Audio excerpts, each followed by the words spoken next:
Los sobrevivientes de los Andes. Fue un viernes 13, en octubre de 1972, cuando un avión de la Fuerza Aérea de Uruguay chocó contra la cordillera de los Andes. ¿Por qué se estrelló? Fue la mezcla de las condiciones meteorológicas y una falla humana. El avión salió desde Montevideo el 12 de octubre, pero un sistema tormentoso en los Andes los obligó a dormir en la ciudad de Mendoza, esto en Argentina. El tiempo aparentemente mejoró. Despegaron el 13 de octubre a las 2:18 de la tarde. Sin embargo, ya en el aire, en un vuelo que duraría 4 horas, se encontraron con un gran banco de nubes que cubría las montañas. Con ese panorama complicado, los pilotos no podían ver lo que tenían enfrente. Siguieron entonces con los instrumentos y con su experiencia. Hay que decir que el piloto Julio Ferradas había recorrido la ruta de los Andes en 29 ocasiones. A las 3:21 de la tarde, cuando los pilotos creían haber pasado los picos de los Andes, pidieron autorización de ir descendiendo. Ellos calculaban estar cerca de su destino. Nunca imaginaron que su destino sería otro. El controlador aéreo autorizó el descenso del avión a 3.500 metros, pero tampoco la tecnología de la época ayudaba, pues no tenía cobertura el radar. Entonces el controlador confió en el criterio y la experiencia de los pilotos. El horror se apoderó de los pilotos cuando, al abrirse las nubes, vieron de frente la montaña con una altitud de 4.200 metros. Repito, ellos viajaban a 3.500. El sobreviviente, Roberto Canessa, cuenta en su libro Tenía que sobrevivir, que antes del impacto del avión, le llamó la atención lo cerca que estaban las alas del avión de la montaña. Los pilotos le inyectaron la máxima potencia al avión para librar los 700 metros que les hacían falta para salvarse. No lo lograron. El avión uruguayo se estrelló contra la cresta de la montaña a 80 kilómetros al este de la ruta planeada.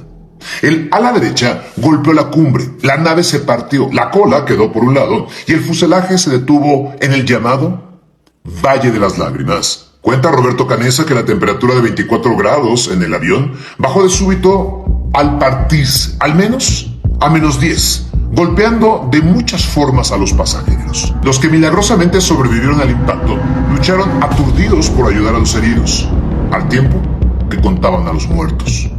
Piernas rotas, heridas profundas, gritos, confusión y sobre todo miedo.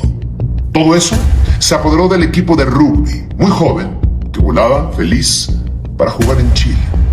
Uno de los más delicados era Nando Parrado, quien quedó en coma y al principio lo pensaron muerto. Entonces lo acostaron en donde, sin saber el frío del hielo, le ayudaría a desinflamar la cabeza. Eso le salvaría la vida. Llegó la noche y a la intemperie la temperatura era de -30 grados. Canessa y otros chicos se ayudaban para ver apenas con 4 encendedores que les daban un poquito de luz, con el miedo de que el olor a combustible los hiciera volar. Al día siguiente sacaron los cadáveres y se organizaron para distribuir el poco alimento que tenían. Formaron una cruz, esto con maletas para ayudar a que fueran vistos cuando intentaran rescatarlos. Rescate que sabemos tardaría muchísimo. Al caer la noche se metieron al trozo de avión y como pudieron taparon la entrada de aire con una pared de maletas y de asientos. De los 45 que salieron de Montevideo, quedaban 27, después 19 y al final sobrevivieron 16. ¿Y cómo sobrevivieron? Sabemos que fue un milagro total, además de mucha astucia. Tomaron la decisión moral más fuerte de sus vidas: alimentarse con los cuerpos de sus compañeros de viaje ya muertos.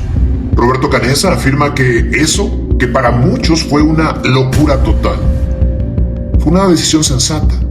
Antes ellos intentaron comer incluso el cuero artificial de los asientos o el algodón, situación que evidentemente los ponía mal. Fito Strauch, Gustavo Cervino, Daniel Maspons y Roberto Canessa cortaron el primer cadáver con 3 trozos de vidrio y con una navaja. Dicen, taparon el rostro de la persona muerta y separaron las primeras tiritas de carne congelada. Cuando estuvieron listos, cada uno tomó su parte y ahí, dice Canessa, despidió su juventud. Por los testimonios sabemos que fue una decisión muy difícil. y que muchos dudaron en hacerlo. Al final, se convirtió en algo común, comer la carne de los compañeros caídos, con la intención de tener proteína en el cuerpo y así poder sobrevivir. Pasaron las semanas, y sabiendo que no los buscarían, los sobrevivientes de los Andes intentaban escalar la montaña para saber qué había detrás del cajón de hielo en el que estaban, para saber hacia dónde dirigirse. Entre las caminatas para ubicar la cola del avión, sobresale la que hicieron Numa Turcati, Gustavo Cervino y Daniel Maspons. Encontraron maletas, algunas cosas, cadáveres, pero calcularon mal el tiempo para regresar y tuvieron que dormir sin abrigo a menos 30 grados de temperatura. Sobrevivieron a la noche y cuando regresaron venían destrozados. Gustavo perdió los lentes que le protegían del reflejo de la luz en la nieve y encegueció. Además, sus dientes estaban flojos. Esto por el inicio del congelamiento que vivió. Entonces, Roberto Canessa le masticaba los trozos de carne humana para dárselos como papilla. Además, a ellos debían masajearles los pies por horas. Hay que decir que después de varias caminatas y de intentos de escaladas, se definió a un grupo para el lance definitivo: Nando, Canessa y Vicentín. A ellos les dieron más comida, mejores ropas, se pusieron a entrenar caminando alrededor del fuselaje del avión, incluso iban más lejos. Pero antes de eso, la mala suerte se presentó ahora en forma de alud, que los sepultó por 3 días. 8 murieron y los que sobrevivieron se tuvieron que alimentar con los cadáveres que tenían a un lado. Eso hasta que lograron cavar y salir por las ventanas de la cabina del avión. Días después, Nando, Canessa y Vicentín caminaron en una dirección que los llevó a la cola del avión, pero casi mueren al dormir de nuevo a la intemperie. Sin embargo, lograron regresar 5 días después con cartones de cigarros, una botella de ron, 1 kilo de azúcar y algunas empanadas congeladas. Roberto Canessa acepta que tenía mucho miedo en hacer la caminata final, tratando de buscar ayuda.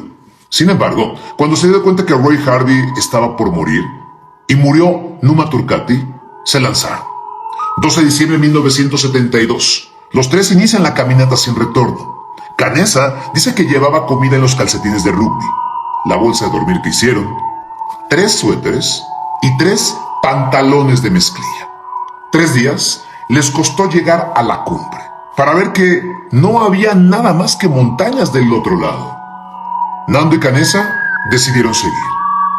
Vicentín regresó por el cansancio que llevaba para dejarles más comida y también para avisar a los demás que estaban en el fuselaje del avión que el intento sería mucho más complicado de lo que habían pensado.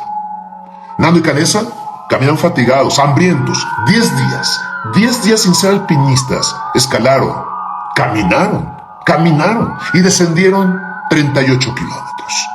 Eso hasta que encontraron un río, el río San José, demasiado caudaloso para poder cruzarlo. Pero por fin la suerte les sonrió y vieron a un arriero del otro lado del río, Sergio Catalán, que de pronto los vio y como no los escuchaba, les aventó una piedra con un papel. Nando, que había perdido a su madre y a su hermana, escribió: vengo de un avión que cayó en las montañas, soy uruguayo, hace 10 días que estamos caminando. Tengo un amigo herido arriba. En el avión quedaron 14 personas heridas. Tenemos que salir rápido de aquí y no sabemos cómo. No tenemos comida, estamos débiles. ¿Cuándo nos van a buscar arriba? Por favor, no podemos ni caminar. ¿Dónde estamos? El arriero, Sergio Catalán, leyó el papel, les tiró algunos panes y les hizo una señal indicando que volvería después, al día siguiente. Esa sería su última noche a la intemperie. Los sobrevivientes que estaban en el fuselaje oyeron en su radio que habían encontrado a Parrado y a Canessa. Roy Harvey narra: nos acomodamos, nos peinamos, repartimos los habanos que habíamos guardado para cuando llegara ese momento. El día siguiente, el silencio que estaba en la montaña se quebró, se rompió con el ruido de los helicópteros que llegaron por ellos. Rescataron a los 14 chicos que aún conservaban la vida. Era un 23 de diciembre, 72 días después del accidente. Difícil de creer.